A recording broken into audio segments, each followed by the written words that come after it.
Hello students, तो most welcome आपके अपने YouTube चैनल विनर क्लासेस में प्रहलाद सिंह लेके आया हूँ आज आपके लिए इनऑर्गेनिक केमिस्ट्री का फर्स्ट ईयर का लेक्चर नंबर 3 और इसमें डील करने जा रहे हैं हम आज आपके लिए फंडामेंटल पार्टिकल्स कि क्या होते हैं एटम्स के फंडामेंटल पार्टिकल्स, उसको डील करेंगे। इसके पहले वाले क्लास में हमने ऑल एटॉमिक मॉडल एटम्स के ऑल एटॉमिक मॉडल को मैंने दे दिया था, ठीक। तो वो आपको वीडियो मिल जाएगी प्लेलिस्ट में, आप वहां से भी डील कर सकते हैं। एंड इस वीडियो के डिस्क्रिप्शन को आप चेक कर लीजिएगा, उसको भी आपको वीडियो वहां पे भी दे दिया मैंने, वहां भी आप रिसीव कर सकते हैं। तो चलिए आइए आज हम आपके लिए द फंडामेंटल पार्टिकल्स के क्लासेस को स्टार्ट करते हैं।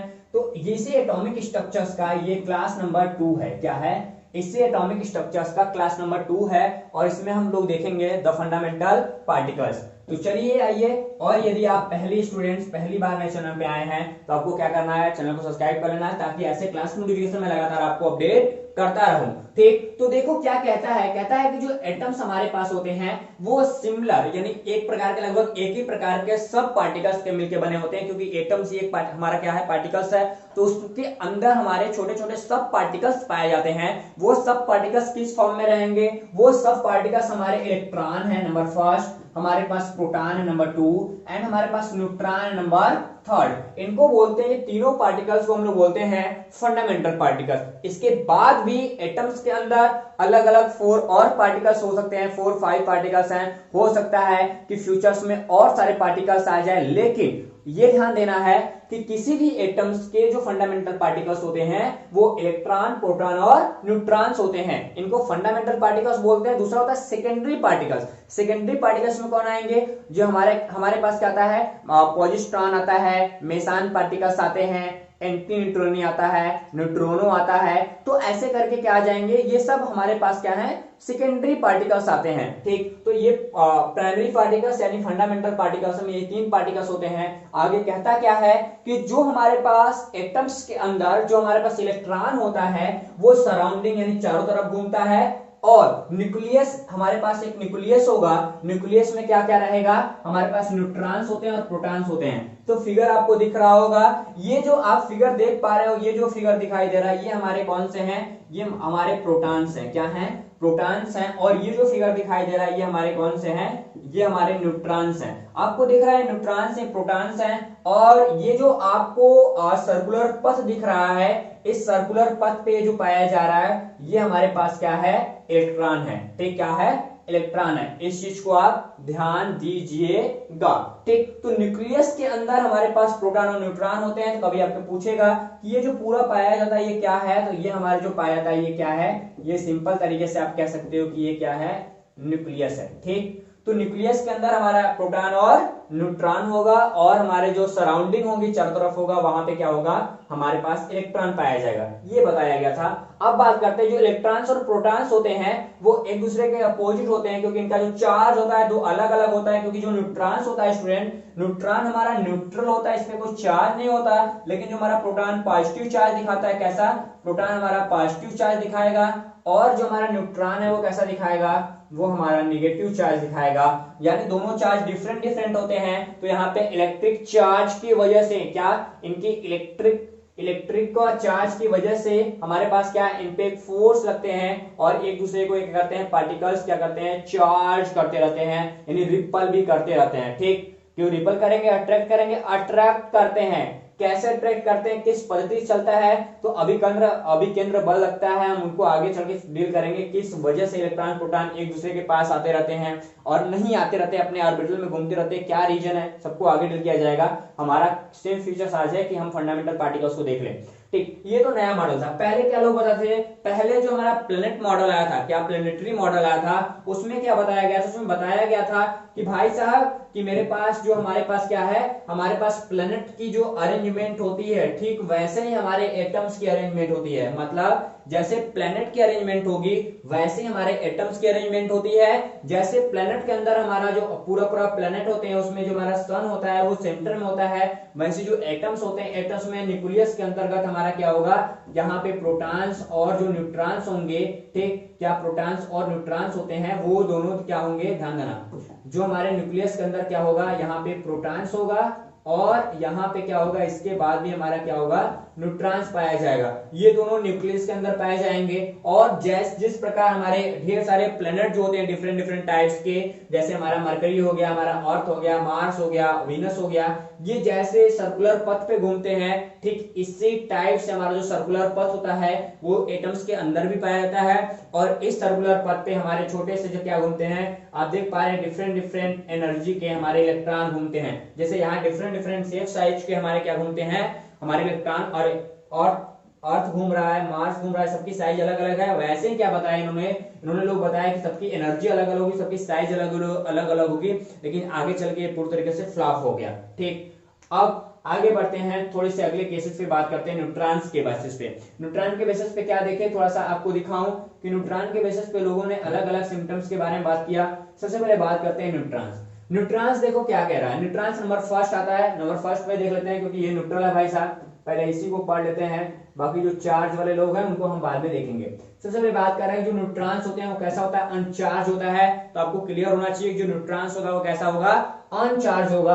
आगे बोल रहा है कि सब एटॉमिक पार्टिकल्स के रूप में पाया जाता है। ठीक, और क्या, एटॉमिक न्यूक्लियाई, यानी ये जो एटम्स के न्यूक्लियस होता है उसके अंदर ये देखने के लिए मिल जाता है। और जो इसका मास होता है, क्या होता है, जो इसका मास होता है वो सिमिलर होता है किसके, प्रोटॉन्स के सिमिलर होगा। यानी प्रोटॉन्स का जो मास होगा, ऐसे कह सकते हो क्या, यहां पे कह सकते हो कि मास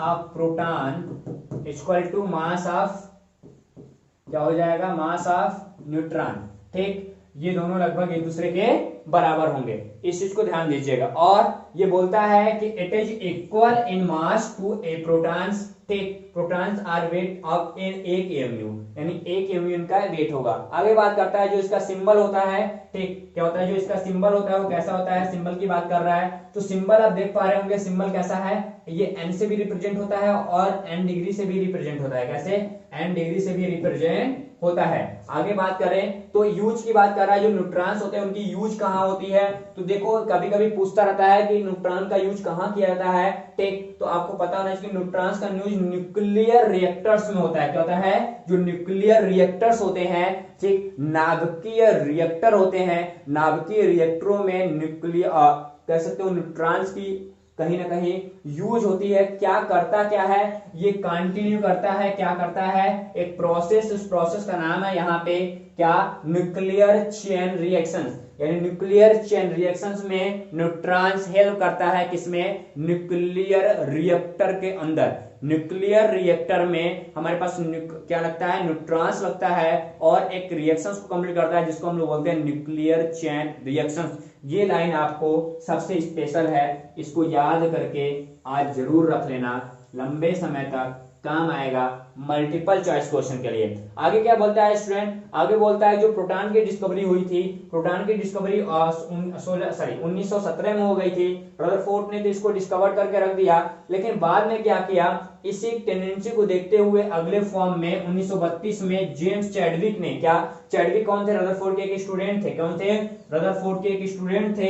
इन्होंने डिस्कवरी किया किसका, न्यूट्रॉन्स का। किस तरीके से एक्सपेरिमेंट किया, उस एक्सपेरिमेंट को बोला गया क्या, यहाँ पे बेरिलियम पे एक्सपेरिमेंट किया था। किस पे, जो बेरिलियम होता है, बेरिलियम धातु जो होती है, मेटल होता है, बेरिलियम मेटल को उन्होंने एक्सपेरिमेंट किया किससे, हाई एनर्जी अल्फा पार्टिकल से। कैसे, हाई एनर्जी अल्फा पार्टिकल्स की बमबारी कराई बेरिलियम पे, वहां से न्यूट्रॉन का यूज हुआ। ठीक, आपने क्लास 12th में नहीं 11th में स्ट्रक्चर ऑफ एटम में आपने पढ़ा था। ठीक, अब देखो ध्यान देना, मैं एकदम आउटलाइन पढ़ा रहा हूं क्योंकि बीएससी में आउटलाइन ही है, इसलिए सबकी डिस्कवरी पढ़ाऊंगा, कभी ये वीडियो बना दूंगा इंटर के लिए पढ़ाऊंगा, तो आप भी उस वीडियो को देख लेना, वैसे आपको नोटिफिकेशन मिलता रहेगा। ठीक, आगे बात करते हैं कुछ बारे में, जो न्यूट्रॉन्स वो पर्टिकुलर किससे बनता है इसके बारे में थोड़ा सा बातचीत कर लिया जाए। ठीक, तो क्या कह रहा है, न्यूट्रॉन्स कंसिस्ट करता है किसमें, 2 टाइप्स के पार्टिकल्स होते हैं। क्या, 2 टाइप्स के फंडामेंटल पार्टिकल्स होते हैं जो कहीं ना कहीं न्यूट्रॉन्स को बनाते हैं। यानी कह सकते हो कि जो न्यूट्रॉन्स होता है, क्या, जो हमारे पास न्यूट्रॉन्स होता है वो भी 2 टाइप्स के पार्टिकल्स से मिलकर बनता है। क्या बनता है, 2 टाइप्स के पार्टिकल्स से मिलकर बनता है। जो पहला पार्टिकल्स होता है जिसको हम क्वार्क बोलते हैं, क्या बोलते हैं, क्वार्क बोलते हैं। क्या, हम इनको क्वार्क बोलते हैं।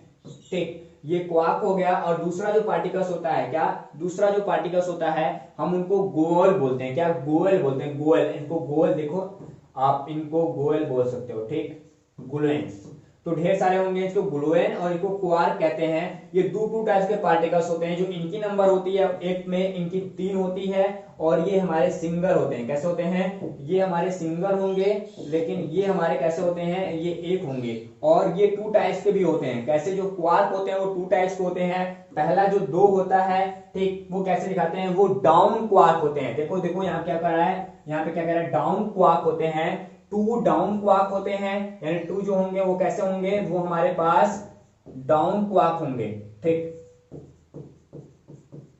क्वार्क होंगे। और जो हमारा एक होता है, ठीक, कह सकते हो जो एक होता है वो कैसा होता है? उसको अप कहते हैं। क्या कहते हैं? उसको अप क्वार्क कहते हैं। तो अप क्वार्क कह लो यहाँ पे, ठीक,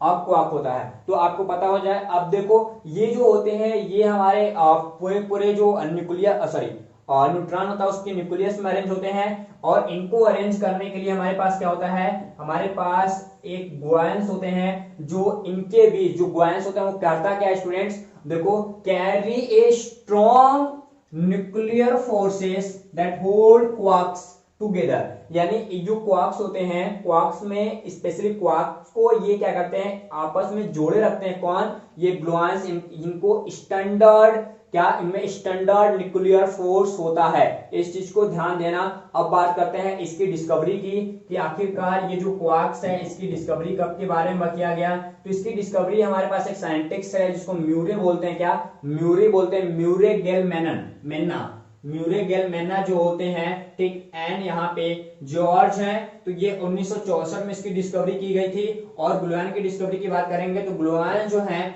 उनकी डिस्कवरी हमारे पास एक साइंटिस्ट आते हैं जिसको एल्स बोलते हैं। क्या बोलते हैं? जॉन एल्स ने लगभग 1979 में, ठीक, 1979 में इसकी डिस्कवरी की। तो ये 2 पॉइंट्स आप जरूर याद करके आज लेके जाएंगे घर, ठीक। क्या करेंगे? 2 पॉइंट जरूर याद करके जाएंगे। कौन कौन? ठीक, सबसे पहले बात करेंगे जो न्यूट्रॉन्स होता है। न्यूट्रॉन्स के 2 टाइप्स होते हैं, क्वार्क्स और ग्लूऑन, ठीक। जो क्वार्क्स होता है वो 3 होते हैं, 2 हमारा डाउन क्वार्क्स होते हैं और एक हमारा अप क्वार्क्स होता है। आगे बात करेंगे जो दूसरा पार्ट है ग्लूऑन, वो एक होता है, ठीक। और ये दोनों न्यूक्लियस के अंदर, किसके? न्यूट्रॉन के न्यूक्लियस के अंदर दोनों पाए जाते हैं। लेकिन ये जो होता है ये दोनों क्वार्क्स को आपस में टुगेदर यानी आपस में जोड़ने का वर्क करता है। ये एक स्टैंडर्ड, कैसा? एक स्टैंडर्ड न्यूक्लियर फोर्स अरेंज करता है, ठीक। इसकी डिस्कवरी आप बात कर लो थोड़ा सा, ठीक। अब बात कर ले थोड़ा सा इस पॉइंट्स को, तो इस पॉइंट में आप ध्यान दीजिएगा। ये क्वार्क्स की डिस्कवरी 1964 में की गई थी, और मतलब 1964 में, और ये 1979 में ग्लूऑन की डिस्कवरी की गई थी। आगे बात करते हैं इसके स्ट्रक्चर्स की। तो आपको फिगर ये दिख रहा होगा, फिगर में न्यूट्रॉन्स दिखाई दे रहा है, इलेक्ट्रॉन्स हमारे बाहर की ओर, जो हमारा मॉडल है उसके अंदर बाहर पाया जाएगा, और अंदर हमारा एक न्यूक्लियस होगा। न्यूक्लियस में आप देख पा रहे हैं न्यूट्रॉन्स है और प्रोटॉन्स होते हैं। न्यूट्रॉन्स प्रोटॉन्स के कंप्लीट बंडल को हम लोग क्या बोलते हैं? न्यूक्लियस का पार्ट बोलते हैं। चलते हैं आगे, इसके कैरेक्टर्स को डील कर लेते हैं स्टूडेंट। आखिरकार इसके कैरेक्टर्स को क्या कहता है? तो कैरेक्टर्स को हम लोग डील करेंगे कि कैरेक्टर्स में क्या कह रहा है। नंबर फर्स्ट साइज देखते हैं। क्या देखते हैं? नंबर फर्स्ट हम लोग देखते हैं साइज। देख साइज में क्या कहता है कि फंडामेंटल पार्टिकल्स जो हमारे पास हैं इनका जो साइज होता है वो काफी कम होता है, काफी कम साइज। इनकी डायमीटर की बात कर रहा है, डायमीटर में बात कर रहा है, ठीक। डायमीटर इनकी कितनी होती है? 1.7 इंटू 10 के पावर माइनस 15 मीटर होती है। क्या होती है? 10 के पावर माइनस 15 मीटर इनकी डायमीटर होती है, जो ऑलमोस्ट सिमिलर होता है किसके? प्रोटॉन के। कैसे? ऑलमोस्ट सिमिलर होता है किसके? प्रोटॉन के। अभी हम प्रोटॉन को देखेंगे वहां से, तो आपको वहां से भी पता चल जाएगा कि प्रोटॉन्स और न्यूट्रॉन्स के डायमीटर में कितनी, साइज में कितना अंतर है, कौन सा बड़ा है कौन सा छोटा है। तो क्योंकि आगे बात करते हैं चार्ज की। चार्ज कैसा है? आपको पता है कि जो प्रोटॉन्स होता है, ठीक, protons unlike protons and neutron जो होते हैं वो आपको चार्ज दिखाते हैं, लेकिन जो आपका न्यूट्रॉन होता है वो कैसा होता है? न्यूट्रल चार्ज होता है। कैसा होता है? जो प्रोटॉन होता है वो न्यूट्रल चार्ज होता है। इस चीज को ध्यान देना, ठीक। आपको पता होना चाहिए कि इसकी चार्ज कितना होगा। इसको चार्ज न्यूट्रॉन ओ से रिप्रेजेंट करते हैं, या फिर आप ओ स्टैंडर्ड ऑफ जीरो चार्ज, कैसा? जीरो चार्ज भी रिप्रेजेंट कर सकते हो। आगे बात करते हैं 3 का मास की बात करेंगे। जिसका मास होता है वो एटॉमिक मास यूनिट। क्या? एटॉमिक मास यूनिट जो एमयू है, एमयू में देखा जाए तो 1.67 क्या 1.675 इंटू 10 के पावर माइनस 14 ग्राम, ठीक। ये इसकी क्या है? ये इसका मास है, ठीक, आप इस चीज को ध्यान देना, ये इसका मास है, आप इस चीज को ध्यान देना। जो सिमिलर होता है किसके, मास ऑफ जो प्रोटॉन होता है उसके बराबर होता है, लेकिन जो इलेक्ट्रॉन होता है, इलेक्ट्रॉन के मास के कितने स्टूडेंट, इस चीज को ध्यान देना कि जो इलेक्ट्रॉन होता है, इलेक्ट्रॉन के मास के लगभग 1836 गुना ज्यादा होता है। क्या, 1836 गुना ज्यादा होता है कौन, प्रोटॉन का यानी न्यूट्रॉन का मास। आगे बात करते हैं नंबर 4। नंबर 4 क्या कह रहा है, देखो ध्यान से। नंबर 4 है कि नंबर इन एटम्स, यानी एटम्स में इनकी नंबर कितनी हो सकती है, तो अलग अलग एटम्स में अलग अलग नंबर हो सकती है। ज्यादातर एटम में इनका जो नंबर होता है वो प्रोटॉन के बराबर होता है। ऑस्मियम की बात कर रहा है, क्या ऑस्मियम की बात कर रहा है, ऑस्मियम में जो नंबर ऑफ न्यूट्रॉन है वो कितना है, 114 है। ओके, ठीक। आगे बात करते हैं मोमेंट्स की, तो इनमें मोमेंट्स लगातार होता रहता है, इनमें लीनियर मोमेंट्स होता है। कैसा, देखो ये लीनियर मोमेंट्स होता है, इस चीज को ध्यान देना कि ये लीनियर मूवमेंट्स करते हैं, वाइब्रेशन इनमें होता रहता है, लीनियर वाइब्रेशन होता है। तो ये पूछता रहता है किसी भी मल्टीपल चॉइस क्वेश्चन के लिए, ठीक। कैसे, ये जो हमारे बोल रहा है object of placed in their path, जो हमारा पाथ होता है उस पे वो क्या करते हैं, लीनियर मूवमेंट करते रहते हैं, ठीक। इस चीज को ध्यान देना। और अदर में आपको क्या ध्यान देना है, अदर पॉइंट्स में आपको ध्यान देना होगा क्या, कि जो हमारे न्यूट्रॉन्स के वजह से एक कंडीशन आती है जिसको हम लोग बोलते हैं क्या, आइसोट्रॉप्स। मैं इसको पढ़ाऊंगा डिटेल में कि आइसोट्रॉप्स जो होती है वो हमारे कंडीशंस क्रिएट होता है किसकी वजह से, न्यूट्रॉन्स की वजह से, ठीक। तो ये रहा समरी न्यूट्रॉन्स का। अब बात करते हैं प्रोटॉन्स की, तो प्रोटॉन्स नंबर 2 की बात करते हैं। नंबर 2 में हमारे पास क्या आता है, नंबर 2 हमारे पास प्रोटॉन आता है। तो प्रोटॉन में आप देखें तो सबसे पहले क्या कर रहा है, ये पॉजिटिव चार्ज है। कैसा है, ये पॉजिटिव चार्ज हमारे पास पार्टिकल्स होता है, टेक पॉजिटिव चार्ज सब पार्टिकल्स के रूप में ये जाना जाता है, और ये न्यूक्लियस के अंदर पाया जाएगा, जो एटॉमिक नंबर को रिप्रेजेंट करता है। क्या करता है, किसी भी एटम्स का नंबर, क्या किसी भी एलिमेंट का जो एटॉमिक नंबर होता है, ठीक, वो किस पे रिप्रेजेंट करता है, वो रिप्रेजेंट करता है प्रोटॉन के ऊपर, ठीक। आगे इनकी वेट की बात करेंगे, 1 mu इसकी वेटेज होती है, इस चीज को आप ध्यान देना। अभी न्यूट्रॉन्स की वेटेज कितनी थी, 1 mu ही थी, ठीक। आगे बात करते हैं दूसरा क्या कर रहा है, जो प्रोटॉन है वर्ड प्रोटॉन की बात कर रहा है। देखो यहाँ पे थोड़ा सा बच्चे काफी ज्यादा डाउट होते हैं, बच्चे इतने डाउट होते हैं इस सेक्शन में कि हम क्या बताएं।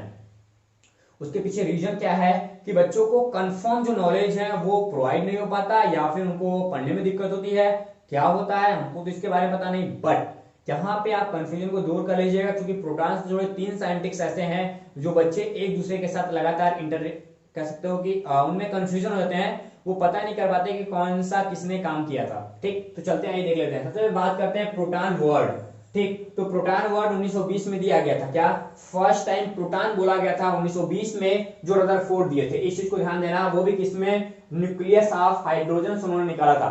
तो एक क्वेश्चन यहां से बन जाता है कि सबसे पहले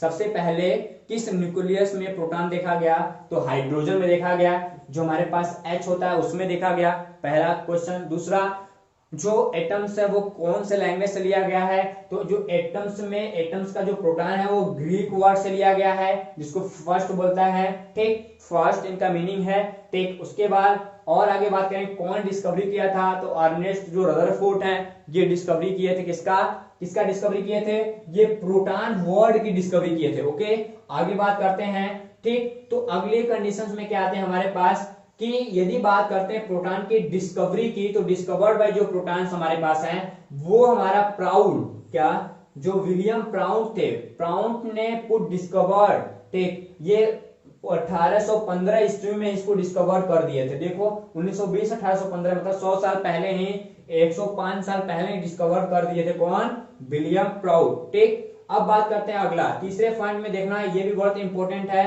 ठीक। अगला बोलता है कि 1886 यानी अब कुछ सालों बाद लगभग गोल्डस्टीन आए। कौन आए, गोल्डस्टीन आए। इन्होंने क्या बताया, इन्होंने ये बताया कि जो हमारे पास प्रोटॉन होता है, क्या हमारे पास जो हमारा प्रोटॉन होता है, प्रोटॉन के ऊपर पॉजिटिव चार्ज होता है। पहले प्रोटॉन कैसा था, पहले प्रोटॉन था, ठीक। कैसा था, पहले केवल प्रोटॉन था, बाद में ये प्रोटॉन प्लस हो गया, यानी पॉजिटिव चार्ज इस पे रिप्रेजेंट हुआ। तो ये जो पॉजिटिव चार्ज था वो कौन बताया, वो हमारे पास गोल्डस्टीन आए, ठीक। कौन आए, गोल्डस्टीन आए। इस चीज को आप ध्यान दीजिएगा, ठीक। अब बात करते हैं ये, अब उसके बाद यहाँ पे 1917 ईस्वी में अर्नेस्ट जो रदरफोर्ड थे वो डिस्कवर्ड किए प्रोटॉन इन को, कहां से डिस्कवर्ड किए, गोल्ड की पन्नी से डिस्कवर किए। आपने कक्षा 11 में देखा होगा गोल्ड की पन्नी वाला एक्सपेरिमेंट, उसमें बताया गया था रदरफोर्ड ने कैसे एक्सपेरिमेंट करके गोल्ड की पन्नी से निकाला था। तो देखो तीन साइंटिस्ट हैं, तीनों का नाम अलग अलग, तीनों का प्लेस अलग अलग। सबसे पहले हमारे 1815 में ये डिस्कवरी किए थे, ये प्रोटॉन का नाम दिए थे, और हमारे जो गोल्डस्टीन थे ये इसके चार्ज के बारे में बताए थे कि सिर्फ पॉजिटिव चार्ज होता है। तीनों का नाम आप अलग अलग, ये इसके पोजीशन है आप देख सकते हैं। ठीक, अब बात करते हैं इसके स्पेशल कंडीशंस की कि आखिरकार क्या होगा इसका कैरेक्टर्स में साइज। सबसे पहले साइज क्या कहता है, साइज कहता है जो फंडामेंटल पार्टिकल्स है ये साइज कवर करता है, और स्पेशली साइज के साथ साथ इनका जो साइज होता है वो कितना, यहाँ पे .84 इंटू 10 के पावर -15 से लेकर, ठीक कितना, और यहाँ पे 0.87 इंटू 10 के पावर -15 मीटर हो सकता है। दोनों में काफी अंतर है, अभी क्लियर नहीं पता है। ओके, इस चीज को आप ध्यान दीजिएगा। ठीक, इस चीज को आप ध्यान देंगे। ओके, ठीक।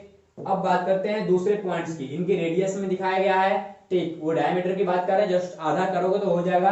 ठीक, चार्ज की बात करते हैं, आपको पता है कि पॉजिटिव चार्ज है, कौन बताया था, ये जो 1 पॉजिटिव चार्ज होता है इसके बारे में गोल्डस्टीन ने हमको प्रपोज किया था। ठीक, अब बात करते हैं इसमें प्रोटॉन की जो चार्ज होती है वो हमारी कूलम्ब की चार्ज की बात करें तो कितना होगा, यहाँ पे यहाँ प्लस में बात करना, प्लस में 1.602 इंटू 10 के पावर -19 कूलम्ब इसका क्या होता है, चार्ज होता है प्लस के साथ। ठीक, आगे बात करते हैं, अगला तीसरा मास के बारे में बताएं तो मास जो होता है वो हाइड्रोजन एटम के इक्वल होता है। कैसा होता है, हाइड्रोजन एटम के इक्वल होता है। यदि हम बात करते हैं मास की, तो यदि हम एमयू में किसकी एटॉमिक मास पर यूनिट की बात करते हैं तो 1.627 इंटू 10 के पावर -24 ग्राम्स आते हैं। ठीक, जो लगभग अराउंड की बात करें तो हमारे पास जो न्यूट्रॉन्स होते हैं, जो न्यूट्रॉन्स की मास से जस्ट उसके बराबर ही है।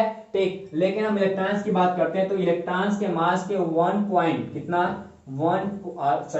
इलेक्ट्रॉन्स के मास के 1836 यानी 1836 टाइम्स जो है वो ज्यादा है किसका मास, हमारे पास न्यूट्रॉन्स का मास एंड प्रोटॉन का मास। ठीक, अब बात करते हैं यहाँ नंबर इन एटम्स की, तो नंबर इन एटम्स की बात करेंगे। जो प्रोटॉन्स होता है वो डिफरेंट एलिमेंट में डिफरेंट नंबर हो सकता है। क्या होता है, डिफरेंट नंबर हो सकते हैं। वहीं ऑक्सीजन हमने लिया था, वहां पे क्या लिया था, ऑस्मियम लिया था। ऑस्मियम में वहां पे हमने लिया था किसको, देखो ध्यान से, हमने ऑस्मियम में क्या किया था, ऑस्मियम नंबर ऑफ न्यूट्रॉन 114 थे, लेकिन यहाँ पे क्या नंबर ऑफ प्रोटॉन कितने हैं, 79 है। ठीक, इस चीज को आप ध्यान देंगे। एंड बात करते हैं मोमेंट्स की, तो इनमें मोमेंट जो होता है वो ऑब्जेक्ट के प्लेस पे पॉज होता है, वो भी कैसा, वो लाइन स्ट्रेंथ होता है। कैसा, लाइन स्ट्रेंथ का जो शैडो होता है उसके फॉर्म में वो रिप्रेजेंट करते हैं। यदि बात करते हैं अदर में, तो ऑल प्रोटॉन्स आइडेंटिकल होते हैं। कैसे, स्पेशल हाइड्रोजन सिमिलर होते हैं, एंड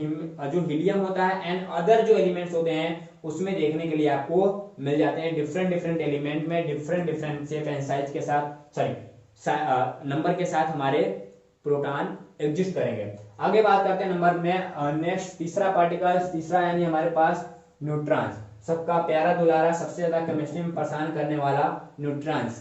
ठीक, तो न्यूट्रॉन्स की बात करते हैं तो न्यूट्रॉन जो है वो एटम्स के चार्ज के रिप्रेजेंट करता है, और ये निगेटिव चार्ज के साथ आता है। कैसा आता है, ये निगेटिव चार्ज के साथ आएगा। ठीक, तो न्यूट्रॉन्स मतलब निगेटिव चार्ज को रिकमेंड करेगा। ठीक, और equal to the positive charge of a proton, यानी जितना प्रोटॉन का चार्ज होगा उतना ही हमारा चार्ज जो होता है वो हमारे पास किसका होता है, न्यूट्रॉन्स इलेक्ट्रॉन्स होता है। ऐसे क्या बोल सकते हो कि यहाँ पे हम एक लाइन बोल सकते हैं, क्या यहाँ पे बोल सकते हो कि चार्ज ऑफ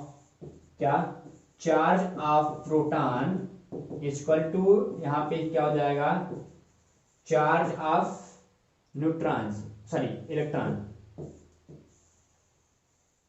ठीक, ये जो पॉइंट्स दे रहा है यही पॉइंट्स हमारे पास आ जाएंगे। क्या, यही पॉइंट्स हमारे पास यहाँ से आ जाएंगे। ठीक, आप यहाँ से कवर कर सकते हैं। ठीक, कि जितना चार्ज हमारा प्रोटॉन्स का होगा उतना ही चार्ज हमारा किसका होगा, इलेक्ट्रॉन्स का होगा। वो दोनों कैसे होंगे, एक दूसरे के इक्वल होंगे। ये चीज आपको कंफर्म हो जाएगा। ओके, कोई दिक्कत नहीं होनी चाहिए। अब बात करते हैं अगले पॉइंट्स की। अगला पॉइंट देखो, जैसे ही हम चार्ज की बात कर लेते हैं, थोड़ा सा आगे बढ़ते हैं, तो थोड़े से आगे में हमको क्या देखना होता है कि आखिरकार चार्ज के बारे में हो गया, अब कहाँ पाया जाएगा। तो क्या भाई साहब बोल रहे हैं कि सराउंड ऑन एटम्स न्यूक्लियस, यानी कि मेरे पास जो ऐसे 3 डायमेंशन, अब नया वाले की बात कर रहे हैं, हमारे 3D एक्सेस में हमारे ऐसे होंगे, यहाँ पे यदि हमारा पॉजिटिव चार्ज है, क्या है, पॉजिटिव चार्ज है, जो इलेक्ट्रॉन होगा वो कहाँ होगा, क्लाउड में होगा। क्या होगा, इलेक्ट्रॉन कहाँ होगा, स्पेशली क्लाउड में होगा। तो इलेक्ट्रॉन इसी के सराउंडिंग में कहीं भी पाया जा सकता है। जहां पे इलेक्ट्रॉन पाया जाएगा उस प्लेस को हम लोग क्या बोलेंगे, ऑर्बिटल बोलेंगे। ऑर्बिटल वाले क्लास में हम लोग डिटेल करेंगे। ओके, अब बात करते हैं यहाँ पे कि अलग अलग लोगों ने अलग अलग बेसिस पे फर्स्ट टाइम कहीं ना कहीं बात करें तो प्रोबेबिलिटी जो होती है इलेक्ट्रॉन पाए जाने की, जो प्रोबेबिलिटी होती है एटम में, वो अलग अलग हो सकती है। यदि बात करते हैं एटम की डिस्कवरी, एटम्स में इलेक्ट्रॉन की डिस्कवरी, तो जो इलेक्ट्रॉन टर्म्स हैं सबसे पहले 1991 में आया था। तो कौन आए थे यहाँ पे, ये ब्रिटिशियन थे। कौन थे, एक ब्रिटिशियन थे। इन्होंने सबसे पहले यहाँ पे स्टेनी, लेटर जो स्टेनी था, स्टोनी बोलते हैं, ठीक, स्टोनी ने इनको क्या बोला, इलेक्ट्रॉन वर्ड का इस्तेमाल किया 1891 ईस्वी में। लेकिन जो ब्रिटिश फिजिस्ट थे, जे थॉमसन थे, तो थॉमसन इनको बोलते हैं, देखो कभी कभी थॉमसन बोलता है, ऐसे थॉमसन बोलते हैं इसको। थॉमसन ने स्पेशली इसको 1897 ईस्वी में इसकी खोज की। कैसे, 1897 इसकी क्या की थी, स्पेशल इसको डिस्कवर किया था। ठीक, और 1891 में इसको इलेक्ट्रॉन बोल दिया गया था। ऐसा कुछ कहानी है। ठीक, थोड़ा सा उल्टा लगता है लेकिन ऐसा कुछ है नहीं। डिस्कवर तो वो किए थे, क्या डिस्कवर तो उन्होंने कर दिया, लेकिन उनके कुछ सालों बाद पूरा पूरा जो इसकी डिस्क्रिप्शन है वो हमारे थॉमसन ने अपनी थ्योरी में प्रपोज किया। ठीक, ये आप देख पा रहे होंगे कि हमारे पास न्यूक्लियस है, ये हमारा क्या है, न्यूट्रॉन, क्या है, न्यूट्रॉन्स हैं, ये प्रोटॉन्स हैं, और हमारा जो इलेक्ट्रॉन्स हैं वो सर्कुलर पथ पे कहीं ना कहीं सराउंडिंग में घूमता हुआ नजर आ रहा है। उसके बाद हम लोग कैरेक्टर्स की यदि बात करते हैं, तो कैरेक्टर्स में सबसे पहले कैरेक्टर्स की बात करते हैं साइज की। तो साइज कैसा होगा, साइज होता है इसका काफी छोटा। रेडियस की बात करते हैं 2 × 10 के पावर -10 सेंटीमीटर में इसकी रेडियस होती है। कितनी, ये याद रखना बहुत इंपॉर्टेंट है। ठीक, रेडियस कितनी होगी, 2 × 10 के पावर -10 सेंटीमीटर में इसकी रेडियस होती है। आगे बात करते हैं चार्ज की। तो चार्ज आप पता है नेगेटिव चार्ज होता है। ठीक, -1 दिखाते हैं, नेगेटिव चार्ज होता है -1 दिखाते हैं। ओके, प्रोटॉन चार्ज के जस्ट अपोजिट होता है। आगे मास की बात करते हैं, तो मास कितना होगा, 9 पॉइंट, देखो यही चीज ध्यान देना, 9 पॉइंट जो मास है वो कितना है, वो है यहाँ पे 9.1094 × 10 के पावर -28 ग्राम इसका चार्ज है। लगभग ऐसा बताया जाता है जो प्रोटॉन्स के लगभग 1 से 20 टाइम, मतलब 1800 बोलते हैं उसको, 1836 गुना ज्यादा, 1836 गुना ज्यादा हमारे पास क्या है, प्रोटॉन्स की वेट है एटम सॉरी इलेक्ट्रॉन से। ठीक, आगे बात करते हैं नंबर इन एटम्स। जो नंबर इन एटम्स होता है वो डिफरेंट एलिमेंट्स में, डिफरेंट एटम्स में इलेक्ट्रॉन का नंबर अलग अलग हो सकता है। ठीक, क्या बोलता है यहाँ पे, बोलता है number of electrons equal to कितना होता है, नंबर ऑफ प्रोटॉन। जितना नंबर ऑफ न्यूट्रॉन होगा उतना ही नंबर ऑफ प्रोटॉन होगा। इस चीज को ध्यान देना। ठीक, आगे मूवमेंट्स की बात करते हैं, तो आप जानते ही हैं इनमें अट्रैक्शन होता है। किसमें, the force of attraction between the opposite sides charge electron in protons. ठीक, जो इलेक्ट्रॉन और प्रोटॉन्स होते हैं उनके बीच क्या होता है, लगातार एक कह सकते हो अट्रैक्शन होते रहते हैं अपने ऑर्बिटल्स के बीच स्टेबिलिटी के लिए। ठीक, अब बात करते हैं अगला, हमारे पास लास्ट टॉपिक है न्यूक्लियस, आज का ये 4th टॉपिक। ठीक, तो न्यूक्लियस के बारे में थोड़ा सा हम बातचीत कर लें, फिर चलते हैं लास्ट पॉइंट्स की तरफ खत्म होने। जो न्यूक्लियस स्पेशली बात करें तो इसको क्रिनल की बात करते हैं, क्रिनल, क्या क्रिनल बोलते हैं, क्रिनल या नट बोलते हैं। जो इनको 1844 ईस्वी में माइकल फराडे, आप नाम सुने होंगे, माइकल फराडे का बहुत बड़ा योगदान रहा है हमारे फिजिक्स में। और खासकर हम लोग बात करें तो चार्ज के बारे में, तो माइकल फराडे ने इनको क्या बोला, इनको नट का प्रयोग किया, कि नट वर्ड इस्तेमाल किया, गोला सा भीतर न्यूक्लियस, यानी जहां पे ढेर सारा एनर्जी, कभी न कभी मतलब ढेर सारा एनर्जी वहां पर पूरा एग्जिस्ट करता हो। ठीक, उसके बाद इन्होंने आगे चल के यदि बात करें तो डिस्क्राइब करने की बात किया, तो हमारे पास जो रदरफोर्ड थे, क्या थे, जो एटम्स के अंदर central part of an atom, Rutherford describe कर दिए किसको, हमारे पास 1912 में एटम्स के अंदर न्यूक्लियस होता है, इसको 1912 में क्या किए, रदरफोर्ड साहब ने इसको डिस्क्राइब कर दिया। ठीक, आगे चलते हैं, थोड़ा सा देखें, तो रदरफोर्ड ने 1912 में किया, लेकिन 1911 में उन्होंने क्या किया, डिस्कवरी किया, किसको, न्यूक्लियस को डिस्कवरी किया, बेस्ड ऑन किस पे किया, 1909 में जो हमारे पास डिस्कवरी आई थी, ठीक, जिसको यहाँ पे क्या बोलते हैं, इनको 1909 में एक डिस्कवरी आई, इसको बोलते हैं क्या, गिगर, क्या गिगर, यहाँ पे मॉर्सडेन की जो डिस्कवरी आई थी 1909 में, उसके बेसिस पे उसको रिक्रिएट किया 1911 में, सॉरी 1911 में रिक्रिएट करके 1912 में इन्होंने क्या बोला, इन्होंने बोल दिया कि एटम्स के अंदर न्यूक्लियस भी एग्जिस्ट होता है।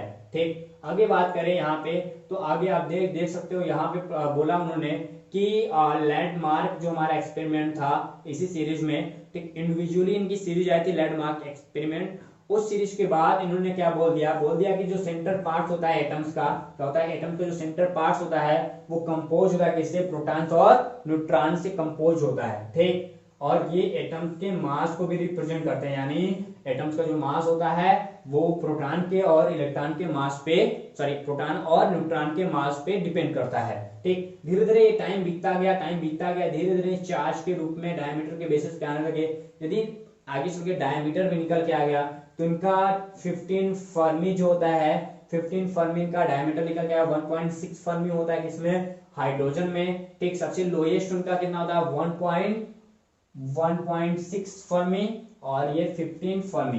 ठीक, फर्मी का मतलब 10 के पावर -15। ठीक, आगे बात करते हैं, यदि हम बात करते हैं टाइम्स की, तो यहाँ पे अमाउंट्स की बात करते हैं। ठीक, ये अमाउंट्स में यदि देखा जाए तो इनकी जो रेडियस होती है वो लगभग 1 लाख गुना, मतलब एटम्स की रेडियस, ध्यान देना कैसा, एटम्स की रेडियस यदि 1 लाख है, 1 लाख मीटर है, ठीक, तो जो न्यूक्लियस होगी उसकी जो रेडियस होगी वो 1 मीटर होगी, यानी देख पा रहे हो यहाँ पे 1 लाख टाइम्स जो है क्या है,